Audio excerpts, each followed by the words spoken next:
अस्सलाम वालेकुम स्टूडेंट्स। इस वीडियो में मैं आप लोगों के साथ बुक्स ऑफ प्राइम एंट्री का एक क्वेश्चन है स्प्रिंग 2020 का ये क्वेश्चन डिस्कस करूंगा। और ये जो क्वेश्चन है ना ये रिवर्स वर्किंग का क्वेश्चन है, यानी कि रिवर्स वर्किंग तो नहीं कह सकते, बहरहाल इसमें कह सकते हो कि बुक्स ऑफ प्राइम एंट्री नहीं बनानी, बुक्स ऑफ प्राइम एंट्री बनाए हुए हैं। बुक्स ऑफ प्राइम एंट्री के बाद हमें जो है ना इन बुक्स ऑफ प्राइम एंट्री की मदद से ट्रायल बैलेंस ड्राफ्ट करना है। तो इस क्वेश्चन को जरा देखते हैं, पहले इस क्वेश्चन को समझते हैं। देखिए लिखा हुआ है फॉलोइंग इन्फॉर्मेशन पर्टेन्स टू जहरबा stationeries for the month of January 2020। अब आपके पास जो है ना वो परचेजेस डे बुक दी हुई है, और परचेजेस डे बुक जो है ना उसमें आपके पास जो है वो परचेजेस डे बुक में जो है वो नेम ऑफ सप्लायर दिए हुए हैं, Satpara and company, Ravi traders और बलिस्तान ब्रदर्स। अब ये जो परचेजेस डे बुक है, परचेजेस डे बुक में आप जो है वो क्रेडिट परचेजेस को नोट करते हो, यानी कि अगर आपने किसी कस्टमर से क्रेडिट पर चीज़ें खरीदी हैं, किसी सप्लायर से सॉरी, तो ये उन परचेजेस की वैल्यूज़ होती हैं कि भाई मैंने सातपारा एंड कंपनी से 1500 की चीज़ें परचेज़ करी, रवि ट्रेडर्स से 1714 रुपये की चीज़ें परचेज़ करी क्रेडिट पर, विच मीन्स की डबल एंट्री होगी परचेजेस डेबिट और रवि ट्रेडर्स क्रेडिट, या purchases debit Satpara and company credit, या परचेजेस डेबिट और बलिस्तान ब्रदर्स क्रेडिट। इसके बाद आपके पास सेल्स की डे बुक दी हुई है। Sales day book, sales day book में हम रिकॉर्ड करते हैं जो भी हमने चीज़ें बेची होती हैं, और वो भी क्रेडिट पर जो चीज़ें बेची होती हैं, जिसकी एंट्री होती है डेटा डेबिट और सेल्स क्रेडिट। तो Skardu and sons, Gilgit limited और किंजन एंटरप्राइजेस को जो चीज़ें बेची हैं क्रेडिट पर, उसकी यहाँ पर आपके पास डिटेल्स दी हुई हैं। इसके बाद अगर हम और आगे बढ़ते हैं तो आपके पास कैश बुक है। कैश बुक में कैश और बैंक से रेलेवेंट ट्रांजैक्शंस होती हैं, जितने पैसे आए बैंक में या कैश वो डेबिट हो रहे हैं, और यहाँ पर जो आप पेमेंट्स कर रहे हो वो सारी पेमेंट्स क्रेडिट हो रही हैं। ठीक है, ये आपका 1 जनवरी का यानी कि ओपनिंग बैलेंस है, और ये आपका 31 जनवरी का सीडी है, तो यही बीडी होगा, यानी कि ये क्लोजिंग बैलेंस है। फिर कुछ एडिशनल इन्फॉर्मेशन है आपके पास। सबसे पहली एडिशनल इन्फॉर्मेशन है the petty cash fund was established during the month as at 31st of January 2020 petty cash balance in hand was 20,000। पेटी कैश का मतलब होता है कि कुछ आपने जो है ना वो कैश रखा हुआ होता है, छोटे मोटे चाय पानी के, छोटे मोटे कोई मेहमान आ गया, इन एक्सपेंसेस के लिए, और वो जो पेटी कैश था उसका आपको बैलेंस दिया हुआ है 31 जनवरी का। इसके बाद repairs and maintenance payment includes 25,000 paid for repair of owners premises. अब देखिए ऊपर यहाँ पर मिसाल के तौर पर अगर आप यहाँ पर रिपेयर्स एंड मेंटेनेंस देखते हो ना, तो ये 67,000 की पेमेंट आ रही है, 67 और 30 ऊपर लिखे हुए हैं। तो इसमें से उससे बोल दिया कि 25,000 तो ओनर की अपनी प्रेमिसेस की रिपेयर्स के लिए दिए थे। देखेंगे कि इसका भी क्या करना है। फिर लिखा हुआ है payment of loan amount includes interest of 15,000, जो लोन की पेमेंट है उसमें 15,000 का इंटरेस्ट है।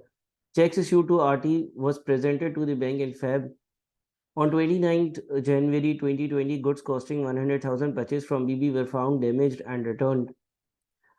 A part of goods sold on cash to Haliji and Sons on 26 January for 70,000 were returned on 31st January, and the amount was due paid on 4th of Feb. Other assets and liabilities as at 1st January 2020 are as under: fixed assets, debtors, inventories, creditors, long-term loans. Requirement में कहता है prepare trial balance for the month ended 31st of January 2020। Preparation of ledger accounts is not necessary, 15 marks. देखिए आपने trial balance बनाना है, और आपने trial balance बनाना है 31 जनवरी 2020 वाले दिन। ट्रायल बैलेंस का मतलब ये होता है कि उसमें आप जो है वो लिस्ट ऑफ सारे बैलेंसेस लिखते हो, यानी कि ऊपर जितनी भी चीज़ें उसके क्लोजिंग्स आज एट 31 जनवरी 2020 मुझे मेंशन करने होंगे। तो मैं अपना ट्रायल बैलेंस स्टार्ट करता हूँ बनाना। मैं थोड़ा सा तेज़ी से बनाऊंगा, फिर आप लोग जो है वो आराम से इसको जो है वो कॉपी करेंगे और फिर वापस से रीडू ज़रूर करेंगे। देखिए, ट्रायल बैलेंस में डेबिट होता है और क्रेडिट होता है, और जितनी भी हमारे पास asset, liability, capital, X Y Z जितनी भी चीज़ें हैं उनके बैलेंसेस होते हैं। अब दो बैलेंसेस तो बड़े सामने सामने मुझे नज़र आ रहे हैं, तो वो पहले ही लिख देता हूँ। देखिए, कैश बुक बनी हुई है ना। कैश बुक में आपके पास 31 जनवरी का बैलेंस लिखा हुआ है 480 और 167,000। तो ये कैश का और बैंक का क्लोजिंग बैलेंस होगा। 31 जनवरी का बैलेंस है, तो कैश और बैंक पे तो कोई मसला ही नहीं है, और दोनों मेरे एसेट्स है, तो इनका ब्रॉड डाउन डेबिट साइड पर आएगा। तो ये 480,000 और इसके फौरन नीचे जो है वो 167,000 आ रहा होगा। ठीक है जी।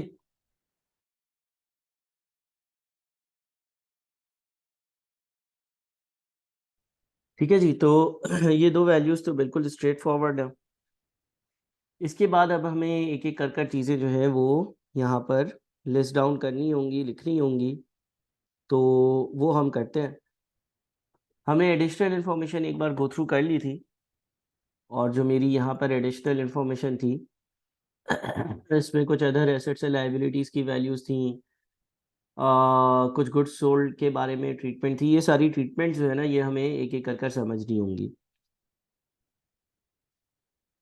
अब हम सबसे पहले ये देख लेते हैं कि भाई हमारे पास जो सेल्स डे बुक है उसमें क्या अमाउंट आ रहा है। हम सेल से स्टार्ट करते हैं, चलें। आप चाहे तो आप परचेजेस से भी स्टार्ट कर सकते हो, आप चाहो तो आप सेल से भी स्टार्ट कर सकते हो। यानी कि मैं इस सीक्वेंस में चल रहा हूँ जिस सीक्वेंस में डे बुक्स बनी हुई है, परचेजेस और सेल्स। चलिए, परचेजेस अगर देखते हैं हम तो आपके पास यहाँ पर जनवरी की क्रेडिट परचेजेस टोटल 4070 नज़र आ रही हैं। ये याद रहे कि परचेजेस डे बुक पे सिर्फ और सिर्फ क्रेडिट परचेजेस होती हैं, और क्रेडिट की परचेजेस 4070 नज़र आ रही हैं मुझे। लेकिन ट्रायल बैलेंस में तो कैश क्रेडिट सारी परचेजेस आती हैं, तो ये 4070 की क्रेडिट परचेजेस है। क्रेडिट परचेजेस जो होती हैं वो परचेजेस डे बुक पे जाती हैं।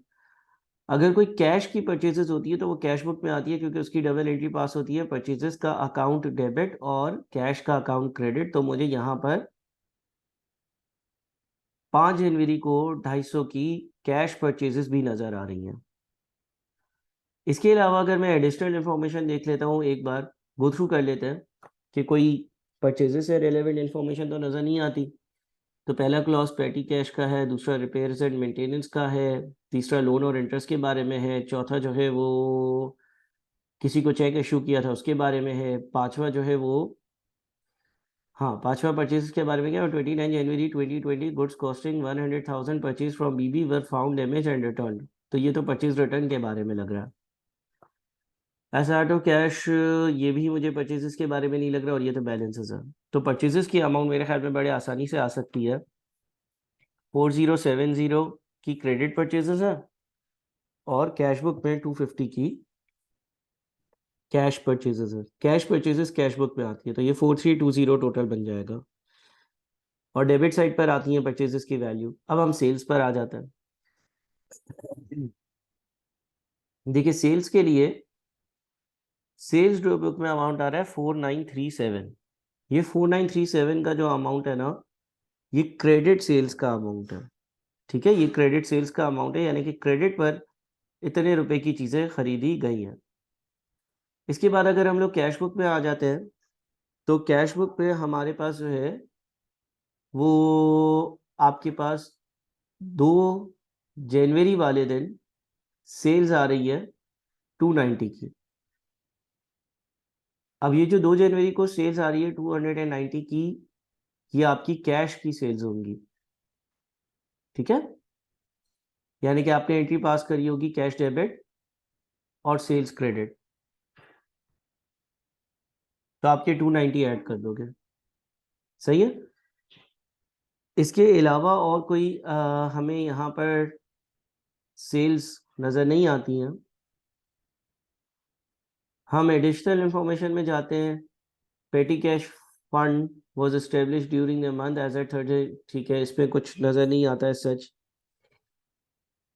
कहीं पर भी कोई परचेजेस से रेलेवेंट अगर चीज़ नज़र आ रही है, repairs and maintenance payment included 25,000 for repairs, payments of loan amount 15,000, check issued to RT। Sales से एक बार वापस से गो थ्रू कर लेते हैं। हाँ, देखिए, एक 26 जनवरी की भी सेल्स आ रही है 295 की। दो, हमारे पास दो कैश की सेल्स आ रही हैं, दो सेल्स आ रही हैं। एक तो आपके पास यहाँ पर 4937 आ रही थी, 4937 की एक क्रेडिट की आपके पास सेल्स आ रही थी, और उसके बाद आपके पास कैश बुक में एक 290 और एक 295, ये दो अमाउंट्स की सेल्स और आ रही थी। तो इसका मतलब आपकी टोटल सेल्स जो है वो 5522 होगी। इसके बाद हम और आगे चलते हैं। अब हमने परचेजेस लिख लिया, हमने सेल्स लिख लिया, ठीक है। अब हम सेल्स से और परचेजेस से रेलेवेंट जो लोग होते हैं, यानी कि सेल्स से रेलेवेंट हमारे डेटर्स होते हैं और परचेजेस से रेलेवेंट हमारे क्रेडिटर्स होते हैं, उसकी बात कर लेते हैं। तो डेटर्स और क्रेडिटर्स की वर्किंग करते हैं, ठीक है जनाब। ये वो कॉमन चीज़ें हैं जो होती ही हैं ना सवाल में। अब अगर आपने नेट से किसी से परचेजेस करी है तो क्रेडिटर होगा, किसी को सेल्स करी है तो डेटर होगा। डेटर की वर्किंग कर लेते चले। यहाँ पर आपके पास जो है ना लिखा हुआ है, other assets and liabilities as at 1 January 2020 are as under. Fix assets दिए हुए हैं, ट्रेड डेटर्स दिए हुए हैं, इन्वेंट्री दी हुई है, ट्रेड क्रेडिटर्स दिए हुए हैं और लॉन्ग टर्म लोन दिया हुआ है। ये आपके 1 जनवरी 2020 के बैलेंसेस हैं और 1 जनवरी 2020 में ट्रेड डेटर्स दिए हुए हैं 2423 के, ठीक है। देखिए, अब आपके पास अगर ये वैल्यू दी हुई है ना, तो ये आपके पास बैलेंस ब्रॉड डाउन दिया हुआ है, 2423 का बैलेंस ब्रॉड डाउन दिया हुआ है, यानी कि डेबिट बैलेंस दिया हुआ है। लेकिन ये 2423 का ओपनिंग बैलेंस है, ये 2423 का ओपनिंग बैलेंस है, ठीक है। एक बात तो ये हो गई। दूसरी चीज, आपकी जो क्रेडिट की सेल्स है वो 4937 है, जो कि सेल्स डे बुक के टोटल से मिल रही है। और क्रेडिट सेल्स की डबल एंट्री अगर आप देखते हैं तो डेटर्स का अकाउंट डेबिट होता है और सेल्स का अकाउंट क्रेडिट होता है। तो डेटर्स का अकाउंट अगर डेबिट होगा तो 4937 से ये वैल्यू मजीद इंक्रीज होगी। जो आपका 2423 का ब्रॉड डाउन था, आप अगर टी अकाउंट बनाना चाहो तो बना सकते हो। ब्रॉड डाउन डेबिट साइड पर 2423 आएगा, और अगर आपने क्रेडिट की सेल्स है आपकी, तो आप डेटर्स को डेबिट करोगे और सेल्स को क्रेडिट करोगे, तो वो फर्दर 4937 की एक और एंट्री पास होगी। इसके बाद अगर किसी से पैसे आए तो वो माइनस होंगे, पैसे आएंगे तो वो कैश या बैंक में आ रहे होंगे, यहाँ पर कहीं लिखे हुए होंगे। अब देखिए, यहाँ पर 8 जनवरी वाले दिन लिखा हुआ है GL नेट ऑफ 5% डिस्काउंट 1900, और दूसरा लिखा हुआ है SS 1590, ठीक है। अब जरा इसको समझिएगा कि ये GL क्या हो सकता है। देखिए, GL होगा गिलगित लिमिटेड, जिसको हमने 2000 की चीजें बेची थी, उससे मुझे 1900 रुपये दिए हैं और साथ में लिखा हुआ है नेट ऑफ 5% डिस्काउंट। अब नेट ऑफ 5% डिस्काउंट का क्या मतलब है, मैं यहाँ पर डेटर्स का टी अकाउंट बना ही देता हूँ आप लोगों के आसानी के लिए। देखिए, मेरा जो ब्रॉड डाउन आ रहा था ना, यहाँ से 2423 का था। इसके बाद क्रेडिट की जो सेल्स थी वो 4937 की थी। इसके बाद GL ने मुझे जो है वो 1900 दिया, और ये 5% के डिस्काउंट के बाद है। अगर 5% के डिस्काउंट के बाद है तो ज़रा गौर से सुनिएगा, अगर किसी से 100 रुपये रिसीव करने थे और मैंने उसको 5 का डिस्काउंट दे दिया, तो मैंने उससे 95 रिसीव किए होंगे। समझ रहे हो? किसी से अगर 100 रुपये रिसीव करने थे, मैंने उसको 5 का डिस्काउंट दे दिया, तो उससे मैंने 95 रिसीव करे होंगे। तो ये जो 1900 है ना, ये 95 के बराबर है। अब अगर मुझे ये ढूंढना है कि भाई टोटल उससे कितने रिसीव करने थे, तो ये 1900 जो है ये 95 हिस्से हैं, मैं इसको 95 से डिवाइड करूंगा। 1900 जो है वो 95 हिस्सों के बराबर है। 1900 नेट रिसीविंग है, जो कि आफ्टर डिस्काउंट होगी, यानी कि 95 हिस्सों के बराबर है। तो 1900 के 95 हिस्से करे, एक हिस्से की वैल्यू आ जाएगी। और 100 हिस्से ढूंढने हैं तो 100 से मैं मल्टीप्लाई करूंगा तो ये बन रहा है 2000। तो इसका मतलब ये हो गया कि इस कस्टमर से जिसने मुझे 1900 दिए है ना, मैंने इससे 2000 रिसीव करने होंगे। 2000 का 5% ले लें। 2000 का 5% कितना बनता है? 2000 का 5% बनता है 100। मैंने इसको 100 का डिस्काउंट दिया और 1900 रुपये इसने मुझे दे दिए, यानी कि एंट्री जो पास हुई होगी ना, वो हुई होगी discount allowed debit 100, bank debit 1900, और जो डेटर होगा रेलेवेंट उसको मैंने क्रेडिट किया होगा 2000 से। तो ये क्योंकि डेटर्स का अकाउंट है, तो यहाँ पर आपके पास एक तो डिस्काउंट अलाउड आएगा 100, और फिर आपने जो है ना वो 1900 रुपये रिसीव करें वो भी आएंगे। और उसके बाद एस यानी कि स्कर्दू एंड सन्स का बड़ा सिंपल है। 1800 रुपये की चीज़ें उनको बेची थी और उन्होंने अभी तक 1590 रुपये दिए हैं। ये भी हमारे पास बैंक पे आए हैं, नज़र भी आ रहे हैं, कैश बुक पे भी दिख रहे हैं। तो ये डेटर्स का अकाउंट जो है, इसकी बैलेंसिंग फिगर कितनी आती है देख लेते हैं।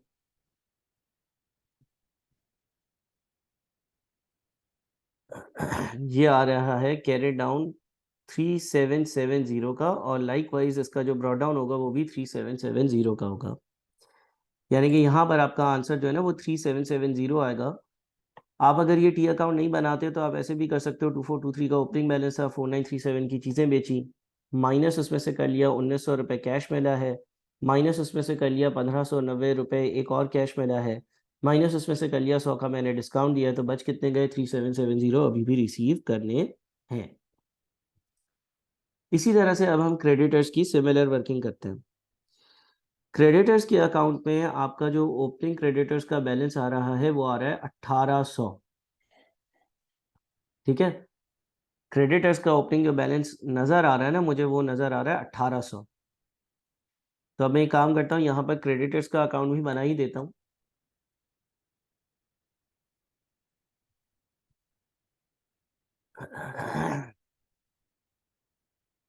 इसका जो ब्रॉड डाउन आ रहा है वो है 1800।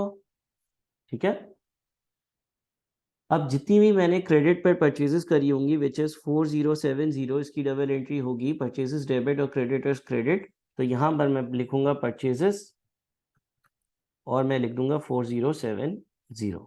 ये मैंने चीज़ें परचेज कर ली। ठीक है, इसके बाद इनको अगर कोई पेमेंट करी है तो वो माइनस करेंगे। देखते हैं यहाँ पर पेमेंट करी है सर, ये परचेजेस 250 आ रहा है। नहीं, देखो यहाँ पर क्रेडिटर का नाम नहीं है, यानी कि ये कैश की परचेजेस होंगी, परचेजेस डेबिट कैश क्रेडिट, तो ये नहीं आएगा। अच्छा, ये S C net of 4% discount 1440, ये क्या है? एस सी देखते हैं। एस सी एट सात पारा एंड कंपनी का नाम है एस सी, यहाँ पर 1500 लिखा हुआ है। यहाँ पे 1440 क्यों लिखा हुआ है और 4% डिस्काउंट क्यों लिखा हुआ है? देखिए, अगर इनको 100 रुपये पे करने होंगे ना, तो मैंने 100 पे नहीं किए होंगे, बल्कि मैंने पे किए होंगे 96, है ना, 4 का डिस्काउंट मिला होगा। ये 1440 96 हिस्सों के बराबर है, क्योंकि ये नेट ऑफ डिस्काउंट है, आफ्टर डिस्काउंट वैल्यू है। तो बिफोर डिस्काउंट वैल्यू निकालने के लिए 1440 जो है वो 96 से डिवाइड करेंगे, ये 96 हिस्से हैं, और 100 से हम मल्टीप्लाई करेंगे, यानी कि 1500 रुपये रिसीव करने होंगे।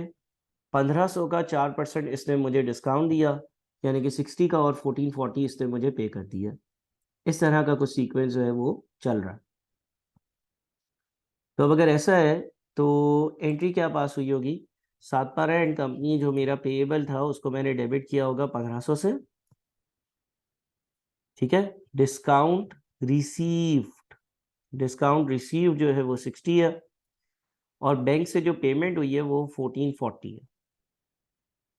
तो ये वाला अकाउंट जो है इसमें डिस्काउंट रिसीव्ड यहाँ पर आएगा।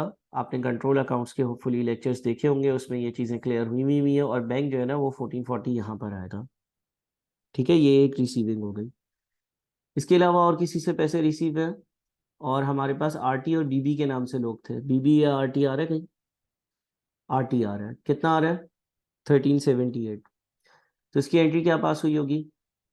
आरटी डेबिट और बैंक अकाउंट क्रेडिट। तो यहाँ पर बैंक एक और पैसे हमने पे किए 1378 आरटी को। इसके अलावा एडिशनल इंफॉर्मेशन भी देख लेते हैं। The petty cash fund was establish during the month, repairs and maintenance, payment of loan, checks issued to RT was presented to the bank in Feb. RT हमारा क्रेडिटर है और यहाँ पर फोन में लिखा हुआ है the cheque issue to RT. RT को जो हमने चेक दिया था was presented to the bank in Feb, वो बैंक में फरवरी के महीने में प्रेजेंट हुआ था। तो इसमें कोई मसले की बात नहीं है, अगर वो बैंक में फरवरी के महीने में प्रेजेंट हुआ था तो ये हमारे बैंक रिकन्सिलिएशन स्टेटमेंट में एज अनप्रेजेंटेड चेक आ रहा होगा। और इस क्लॉज का जो सही ट्रीटमेंट है वो आप बैंक रिकन्सिलिएशन स्टेटमेंट के चैप्टर से समझ सकते हो, लेकिन ऐसा कुछ करने की ज़रूरत नहीं है। अगर वो अनप्रेजेंटेड है, आपने किसी को चेक दे दिया है ना, तो आपने तो एंट्री पास कर दी ना, आरटी डेबिट और बैंक क्रेडिट। अब वो बैंक बाद में लेकर जाता है, उससे आपका कोई अभी ऐसा वास्ता नहीं है, आपने अपने पास एंट्री पास कर ली है और उसमें कोई मसला नहीं है। 5 में on 29 January 2020 goods costing 100,000 purchased from BB were found damaged and returned। हाँ, ये आपका परचेज रिटर्न है। अब देखिए ऊपर आपके पास परचेजेस डे बुक और सेल्स डे बुक बनी हुई है, परचेजेस रिटर्न्स डे बुक या सेल्स रिटर्न्स डे बुक नहीं बनी हुई। तो आपको बुलेट 5 को खुद ही ऑटोमेटिकली अकाउंट करना होगा कि 29 जनवरी को आपने 1 लाख रुपए की चीज़ें बीबी से जो ख़रीदी थी वो डैमेज थी और वापस कर दी थी। और इसकी एंट्री क्या पास होगी, बीबी डेबिट 100,000 और परचेज रिटर्न क्रेडिट 100,000। अच्छा, परचेज रिटर्न से ऊपर नीचे कहीं पे भी कोई भी डिटेल्स नहीं है। अब इस एंट्री को हम क्रेडिटर्स के अकाउंट में यहाँ पर डेबिट साइड पर रिकॉर्ड करते हैं एज परचेज रिटर्न 100। और जो बीबी का अकाउंट है, सॉरी ये क्रेडिटर्स का अकाउंट है, यानी कि बीबी भी इसमें शामिल है, तो ये तो हो गया। लेकिन एक और काम हम करते हैं, यहीं पर हाथ के हाथ जो है ना वो हम परचेज रिटर्न लिख देते हैं, भूल ना जाए। परचेज रिटर्न जो है उसका क्रेडिट बैलेंस होता है, उसका टी अकाउंट बनाने की ज़रूरत तो नहीं है, लेकिन अगर परचेज रिटर्न होगी तो वो क्रेडिट साइड पर आ रही होगी। एग्रीड? तो हमने उसको यहाँ पर रिकॉर्ड कर दिया। एनीवेज, और कोई एडिशनल इन्फॉर्मेशन मुझे नज़र नहीं आती तो मैं अपने अकाउंट्स को बैलेंस करता हूँ। ये वाली साइड हो गई 5870, ये भी 5870 है। 5870 में से मैंने माइनस कर दिया 60, 1440, 1378 और 100, तो ये कैरी डाउन हो गया 2892, और यही यहाँ पर ब्रॉड डाउन होगा और ये भी 2892 ही होगा। सही है जी। तो 2892 के क्रेडिटर्स आ गए। सही है जनाब। अच्छा जी, अब हमने परचेजेस कर ली हैं, डेटर कर लिए, क्रेडिटर कर लिए, सेल्स कर ली, परचेज रिटर्न कर लिया। ठीक है। अब देखिए इफेक्टिवली ये चीज़ या ये दोनों चीज़ें जो है ना वो अकाउंट फॉर कहीं ना कहीं हो गई हैं। अब हम एक काम करते हैं, कैश बुक से थोड़ी सी स्कैनिंग करते हैं। बैलेंस, ये तो ओपनिंग बैलेंस है, ये तो ट्रायल बैलेंस पे नहीं आता, क्लोजिंग बैलेंस आता है, वो हमने लिख लिया है। सेल्स जो हमने करी थी वो हमने सेल्स में एंटर कर दी है, कैश सेल्स में। जीएल नेट ऑफ डिस्काउंट इसको अकाउंट फॉर कर लिया, एसएस को अकाउंट फॉर कर लिया, स्क्रैप सेल को अकाउंट फॉर नहीं किया। स्क्रैप सेल लिखा हुआ है 25। अब आखिर ये स्क्रैप सेल क्या है, क्या यहाँ पर इसकी कोई एडिशनल इन्फॉर्मेशन है? नहीं, इधर कोई एडिशनल इन्फॉर्मेशन नज़र नहीं आती है। तो इसका मतलब हुआ क्या होगा, ये कैश बुक में डेबिट साइड पर स्क्रैप सेल अगर लिखा हुआ है 25, यानी कि बैंक का अकाउंट डेबिट हुआ होगा। और स्क्रैप सेल मतलब कोई रद्दी होगी, कोई छोटी मोटी चीज़ें होंगी जो मैंने बेची होंगी जिससे मुझे 25,000 मिले होंगे, और उसकी कोई कॉस्ट वगैरह कुछ भी नहीं लिखा हुआ। तो अगर हम ज़ीरो कॉस्ट एज्यूम करते हैं तो 100% ये मेरी इनकम होगी। कोई कचरा होगा जो मैंने बेचा, बैंक में पैसे आए, बैंक डेबिट, और स्क्रैप सेल्स की इनकम क्रेडिट। तो ये होगा आपका स्क्रैप सेल इनकम क्रेडिट 25,000। ठीक है। इसके बाद और अगर आगे बढ़ते हैं तो बैंक 200 लिखा हुआ है, ये क्या होगा? देखिए कैश का अकाउंट डेबिट हो रहा है और रेफरेंस है बैंक, तो बैंक से ये यकीनन 200 निकले भी होंगे। ये 20 जनवरी है, ये देखें इसके सामने 20 जनवरी को कैश, और यहाँ पर 200। एंट्री क्या पास हुई होगी? एंट्री पास हुई होगी कैश डेबिट बैंक क्रेडिट, यानी कि आप अपने बैंक गए होंगे और बैंक से आपने 200 रुपये निकाले होंगे। तो आपके पास बैंक के बैलेंस से कम भी हो रहे हैं और कैश के बैलेंस में इंक्रीज भी हो रहे हैं, और जो भी इसकी एडजस्टमेंट है वो क्लोजिंग बैलेंस में ऑलरेडी इनकॉर्पोरेटेड होगी। फिर 26 जनवरी वाले दिन सेल्स है 295 की, ये भी हमने सेल्स की वैल्यू में ऐड कर दी थी। अगर आप ये वाली वैल्यू देखोगे तो इसमें आपको एडेड मिलेगी। फिर क्रेडिट साइड पर आते हैं, ये ओपनिंग बैलेंस है बैंक अकाउंट का, उसके बाद परचेजेस अकाउंट फॉर कर चुके हैं, SC भी हम अकाउंट फॉर कर चुके हैं। यूटिलिटी बिल आ रहा है 98, यानी कि कोई यूटिलिटी का एक्सपेंस होगा, यूटिलिटी एक्सपेंस डेबिट और कैश क्रेडिट, कैश से पे किया होगा। इसकी कोई एडिशनल इन्फॉर्मेशन भी नज़र नहीं आती है, लिहाजा अगर इसकी एडिशनल इन्फॉर्मेशन नज़र नहीं आती है कहीं पर भी, तो इसका मतलब ये हो गया कि यूटिलिटी एक्सपेंस डेबिट हुआ होगा और कैश क्रेडिट हुआ होगा, तो यूटिलिटी एक्सपेंस के अकाउंट का जो क्लोजिंग बैलेंस होगा वो 98 होगा, और एक्सपेंस है तो एक्सपेंस की डेबिट नेचर होती है। इसके बाद हमारे पास पेटी कैश पेटी कैश नज़र आ रहा है 50। अब देखिए पेटी कैश की एंट्री क्या पास होती है, गौर से सुनिएगा। पेटी कैश डेबिट और बैंक अकाउंट क्रेडिट। देखिए यहाँ पे मैंने बैंक से 50,000 रुपये निकाले और अपने ऑफिस के गले में रख दिए। अच्छा, ये पेटी कैश होता क्या है, छोटे मोटे एक्सपेंसेस ऐसे कि जो ऑफिस पर इनकर हो रहे हो, उसके लिए जो है ना मैं अपने ऑफिस के गले में कुछ पैसे रख देता हूँ। तो इसी तरह से मैंने जो है वो बैंक से 50,000 रुपये निकाले और वो ऑफिस के गले में डाल दिए, और ऑफिस के गले में जब डाले होंगे तो मैंने एंट्री पास कर दी होगी पेटी कैश डेबिट और बैंक अकाउंट क्रेडिट। अब वो जो 50,000 रुपये ऑफिस के गले में पड़े हुए होंगे, उससे किस तरह के एक्सपेंसेस होते हैं? पेटी कैश से छोटे मोटे एक्सपेंसेस होते हैं। फॉर एग्जाम्पल लेट से कोई दुकान है, उस दुकान पर कोई फ़कीर आ गया, उसको 10-15 रुपये दे दिए, ठीक है। कोई छोटा मोटा जो है ना वो लेट से कोई मेहमान आ गए, उनके लिए चाय खरीद ली, चाय पानी वगैरह का खर्चा, ठीक है। कोई दुकान है जिस पे जो है वो लेट से दुकान का हिसाब किताब हम कर रहे हैं, कोई छोटा सा जो है वो गारमेंट का स्टोर है, तो पेन पेंसिल रबर शार्पनर ख़रीदना था, स्टेशनरी थोड़ी सी ख़रीदनी थी, छोटी सी जो है वो एक क्या कहते हैं स्लिप बुक ख़रीदनी थी, ठीक है। या इस तरह के जो छोटे मोटे खर्चे हैं, या दोपहर का खाना खाने के लिए जो है वो सेल्समैन को जो है वो 50-100 रुपये 200 रुपये दे दिए, इस तरह के खर्चे होते हैं। तो मैंने बैंक से निकाल लिए और पेटी कैश में डाल दिए, और क्योंकि बैंक से निकाल कर पेटी कैश में डाल दिए तो अब वो इस्तेमाल हुए जा रहे होंगे। अब यहाँ पर अगर आप एडिशनल इंफॉर्मेशन देखते हैं तो 1 में लिखा हुआ है the petty cash fund was established during the month as at 31st of January 2020 petty cash balance in hand was 20,000। देखिए आपने 50,000 रुपये निकाले बैंक से, गौर से सुनिएगा, मैं टी अकाउंट नहीं बना रहा। आपने 50,000 रुपये बैंक से निकाले, आपने पहली एंट्री पास करी पेटी cash debit 50,000, bank account credit 50,000। मैं रिपीट करता हूँ, आपने बैंक से 50,000 निकाले, आपने एंट्री पास कर दी पेटी कैश डेबिट 50,000 और बैंक अकाउंट क्रेडिट 50,000, यानी कि बैंक से 50,000 निकल गए और पेटी कैश या एक बॉक्स है, एक गल्ला है, एक दराज है, उसमें 50,000 आ गए। इसके बाद आपने जो है ना वो इसका ख़ास हिसाब किताब रखा नहीं जाता, तो आपने जो है ना वो महीने के आखिर में देखा कि यार गले में कितने पैसे पड़े हुए हैं, 20,000। ये कंपनी के लिए मामूली अमाउंट होगी 50,000, इसीलिए वो इसका ख़ास हिसाब किताब नहीं रख रही है।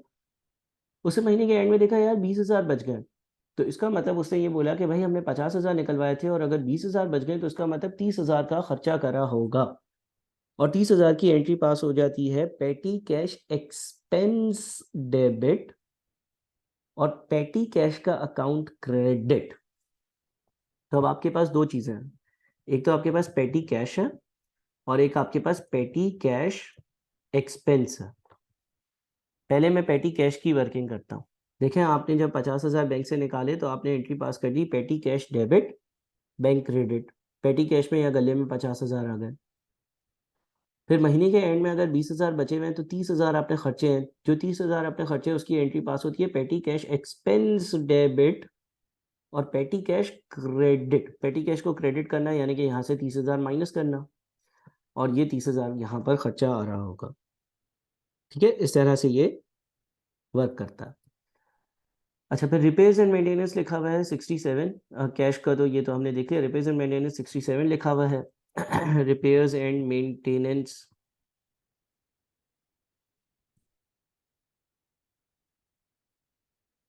देखिए रिपेयर्स एंड मेंटेनेंस यहाँ पे लिखा हुआ है 67, इसका मतलब मैंने कैश से जो है ना वो 67 पे करे हैं, यूँ नज़र आ रहा है। लेकिन 2 में लिखा हुआ है repairs and maintenance payment includes 25,000 paid for repair of owners premises. इसी में से, इसी 67,000 में से 25,000 रुपये जो है वो ओनर की अपनी ज़ाती घर की गाड़ी की रिपेयर के लिए, या अपने कोई ज़ाती रिपेयर के, या उसके प्रेमिसेस के ज़ाती रिपेयर के थे। तो बिज़नेस का रिपेयर्स एंड मेंटेनेंस का एक्सपेंस जो है वो 67 नहीं होगा। बिज़नेस का रिपेयर्स एंड मेंटेनेंस का एक्सपेंस जो है वो 67 माइनस 25 होगा, क्योंकि इसमें से 25 तो उसके ज़ाती घर की रिपेयर्स का खर्चा था। समझ रहे हो? देखिए, आपने गलती से ये एंट्री पास कर दी है। आपने क्या किया, आपने जो है वो रिपेयर्स एंड मेंटेनेंस का अकाउंट 67 से डेबिट करा हुआ है, और कैश का अकाउंट जो है वो 67 से क्रेडिट करा हुआ है। लेकिन अगर आप जो है वो इंफॉर्मेशन नंबर 2 देखते हो, तो इंफॉर्मेशन नंबर 2 में ये लिखा हुआ है कि repairs and maintenance payment includes 25,000 paid for repair of owners premises. इसमें से 25,000 रुपए की रिपेयर्स एंड मेंटेनेंस जो है वो ओनर की अपनी प्रेमिसेस की हैं, लिहाजा मैं ड्राइंग्स को डेबिट करूंगा, 25,000 से, और रिपेयर्स एंड मेंटेनेंस को जो है वो 25,000 से क्रेडिट करूंगा। इससे ये होगा कि रिपेयर्स एंड मेंटेनेंस का अकाउंट जो 67 पर है अभी, उसको 25 से क्रेडिट करेंगे तो वो 42 पर आ जाएगा। और ड्राइंग्स जो है ना, वो भी हम रिकॉर्ड करेंगे 25,000, बिकॉज वो 25,000 बिजनेस का एक्सपेंस नहीं है, वो हमारी ड्राइंग्स है। ठीक है जी। अच्छा जी, इसके बाद अगली चीज़ क्या है, लॉन्ग टर्म लोन लिखा हुआ है 100, और ये लॉन्ग टर्म लोन जो है वो बैंक के क्रेडिट साइड पर आ रहा है, यानी कि बैंक अकाउंट से पैसे निकले हैं। लॉन्ग टर्म लोन के बारे में कोई इन्फॉर्मेशन देख लेते हैं, 1 2 नहीं 3 में है, payment of loan amount includes interest of ₹15,000। एक इन्फॉर्मेशन ये है लोन के बारे में।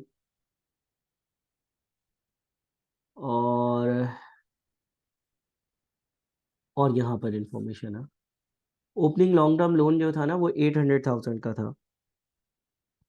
ठीक है, ओपनिंग जो लॉन्ग टर्म लोन था वो 800,000 का था। तो 800,000 का हमारे पास यहाँ पर ओपनिंग आ रहा था।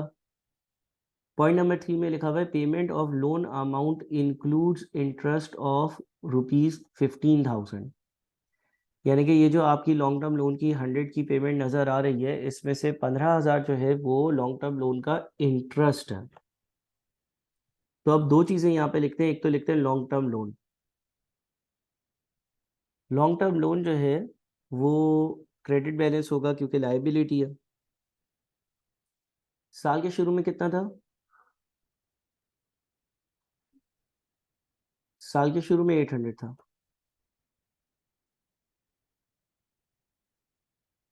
अच्छा, लॉन्ग टर्म लोन जो है वो हमारे पास जो है वो ओपनिंग 800 था, और लॉन्ग टर्म लोन जो है उसकी ये जो 100 की पेमेंट हुई है, इसमें से 15,000 तो इंटरेस्ट के पे किए हैं। तो इफेक्टिवली आप 100 यहाँ से माइनस नहीं करोगे, 85 माइनस करोगे, क्योंकि आपका जो लोन है ना वो 85 से कम हुआ है, 100 से कम नहीं हुआ। ठीक है, 800 का टोटल लोन था। 800 के लोन में से हम 800 के लोन में से हम 85 माइनस करेंगे, क्योंकि 15 जो पे किया है वो तो इंटरेस्ट पे किया है, तो ये 715 हुआ। और बाकी जो 15,000 होगा उसका क्या होगा, बाकी 15,000 जो है वो इंटरेस्ट था, यानी कि इंटरेस्ट एक्सपेंस डेबिट और कैश क्रेडिट होना चाहिए, तो इंटरेस्ट एक्सपेंस 15 आएगा। ठीक है, देखिए मैं आपको समझाता हूँ। 100 जो लिखा हुआ है ना, 100 में से 85 लोन की रीपेमेंट है। तो 800 का लोन था, 85 की रीपेमेंट है, तो अब लोन बच गया 715 का। और बाकी जो आपने 15 पे किए हैं वो तो इंटरेस्ट एक्सपेंस पे किया, जिसकी एंट्री इंटरेस्ट एक्सपेंस डेबिट और कैश क्रेडिट होनी चाहिए, सॉरी बैंक क्रेडिट होनी चाहिए। इस 85 की एंट्री क्या पास हुई है, long term loan liability debit और bank account credit 85, interest expense debit और बैंक अकाउंट क्रेडिट 15।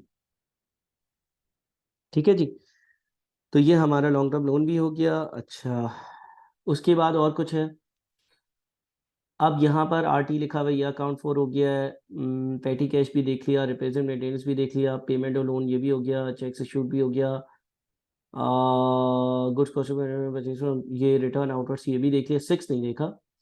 6 में लिखा हुआ है, a part of goods sold on cash to Haleji and sons on 26 January 2024 rupees 70,000 were returned on 31st of January 2020 and the amount due was paid on 4 Feb।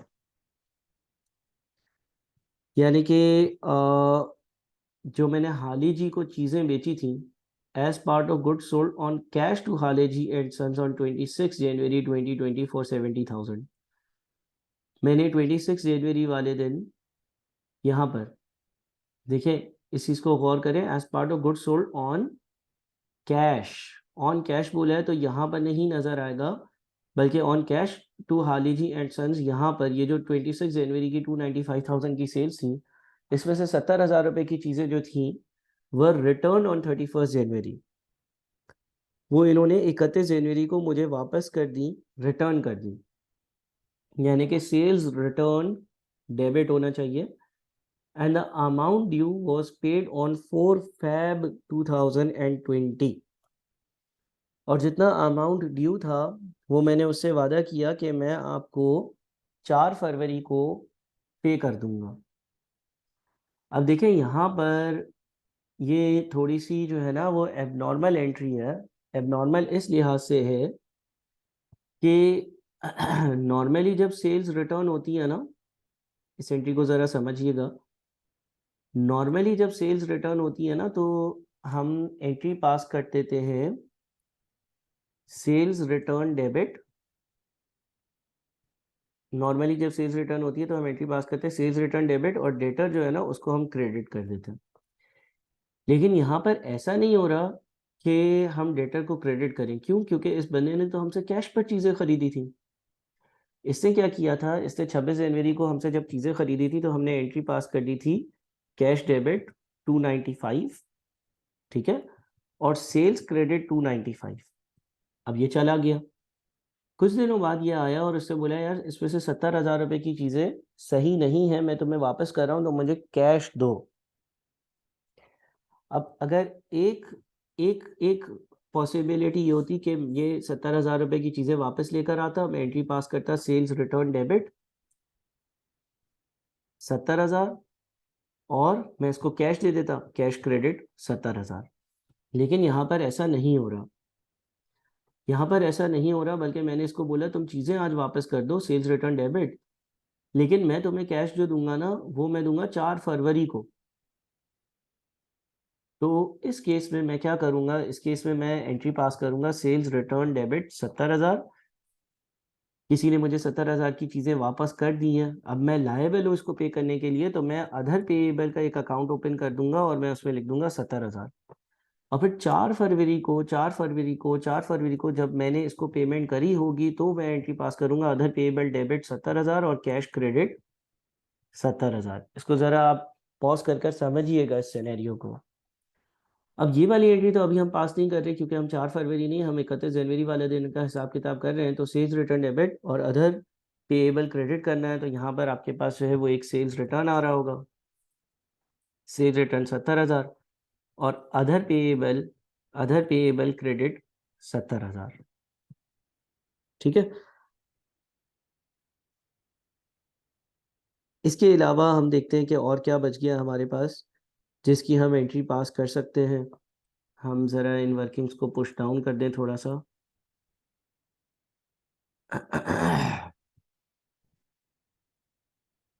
अच्छा, अब ये भी हो गया। अब अदर एसेट्स में आना है। अदर एसेट्स में फिक्स एसेट्स दिए हुए हैं नेट कॉस्ट 1.6 मिलियन की और ये 1254, यानी कि ये नेट बुक वैल्यू होगी। तो अगर हम चाहें तो फिक्स एसेट्स को नेट बुक वैल्यू पे भी लिख सकते हैं, अगर हम चाहें तो फिक्स एसेट्स की कॉस्ट अलग लिख देते हैं और एक्यूमुलेटेड डेप्रिसिएशन अलग लिख देते हैं।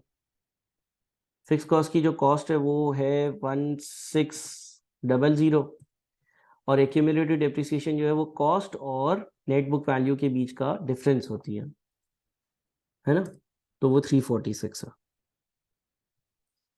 इसके बाद और क्या आएगा भाई? यहाँ से तो मुझे लगता है हमने सारी चीज़ें देख ली हैं एक एक कर कर। अच्छा हाँ, ये इन्वेंट्री आ रही है 850 की, लेकिन सर ये तो ओपनिंग है।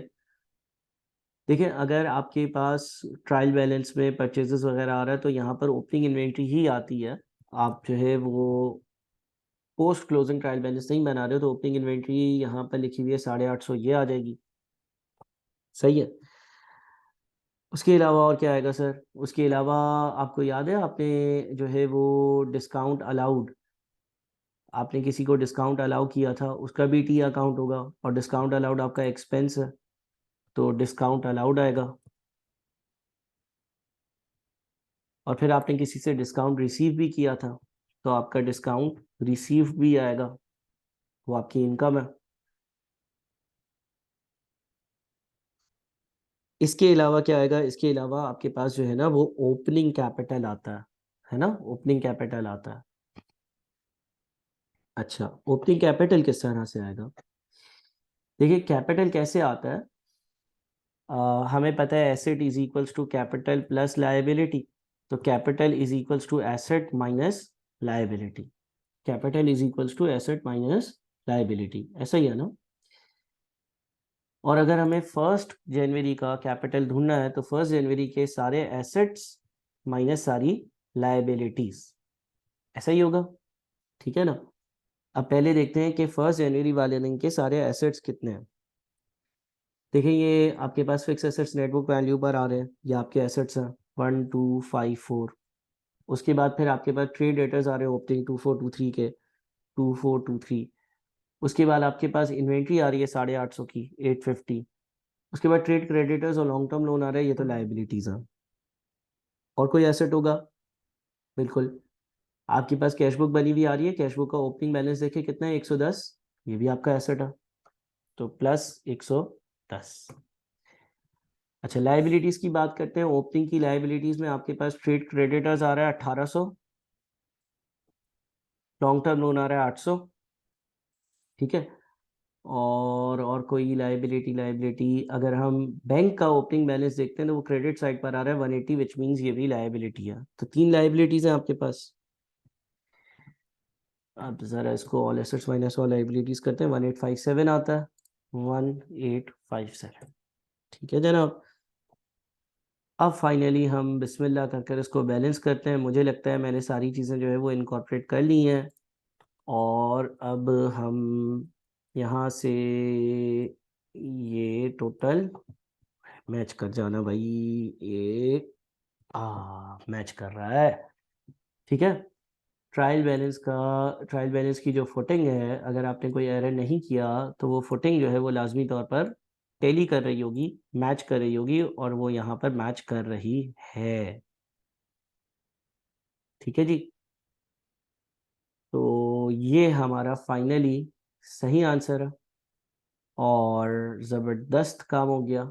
बहुत ही प्यारा सवाल, बहुत ही अच्छा सवाल। कॉन्सेप्चुअल अंडरस्टैंडिंग को स्ट्रॉन्ग करने के लिए लाजमी तौर पर आप लोग इसको प्रैक्टिस करिएगा।